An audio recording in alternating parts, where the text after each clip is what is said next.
કે હું પારકી માતા જ, હું લંબેડા ગામની MP બોર્ડરથી આવીને કદાચ તમારા દુઃખ મટાડી આલતી હોય ને તો ગાંડાઓ તમારે ઘેર બેઠીશ, તમારા ઘરના ઉંબરે બેઠીશ, તમારી જાહો જલાલી માતા જ બે હાથ જોડીને એને અપનાવવાનું કરશે તો જગતમાં દુઃખ નહીં રહે, ખોટા પૈસા બગાડ ના થાય. સમાજમાં કદાચ કોઈ દીકરી દીકરાનું સંબંધ થાય ને તો નીસું જોવાનું ના થાય. કદાચ એ દીકરી જતી રહે ને એના બાપને નીસું પાઘડી ઉતરી જાય. આ બધું જાણો છો ને?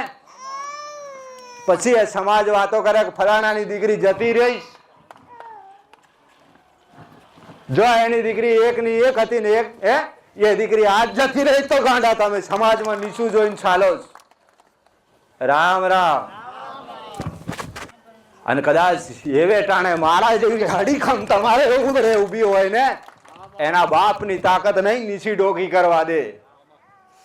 તમને એટલે જ કહું કે પારકા દેવ ઉપર થોડો ઓછો વિશ્વાસ, પણ તમારા ઘરના ઉપર તો કરી શકો કે નહીં? તમારી માતાને પૂજી શકો કે નહીં? રામ.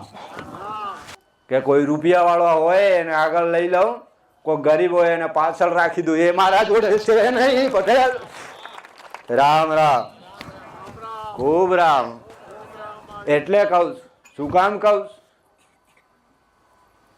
કે જેટલો ગરીબ છે એટલી મારી કદર કરે છે. જેટલા જેટલા ગરીબ છે ને એટલી મારી કદર કરે છે. હું કરોડો બેસાવું નહીં ગાંડા. હું એવું કહું, મેં અત્યાર સુધી કીધું, મારી વસ્તીને કીધું કે ગાંડા એટલો ખાલી ભાવ રાખજે કે મન મારી ઝૂંપડીનો નશો, વટથી કહી દેજે કે મન મારી ઝૂંપડીનો નશો, તન તારા બંગલાનો નશો હોય તો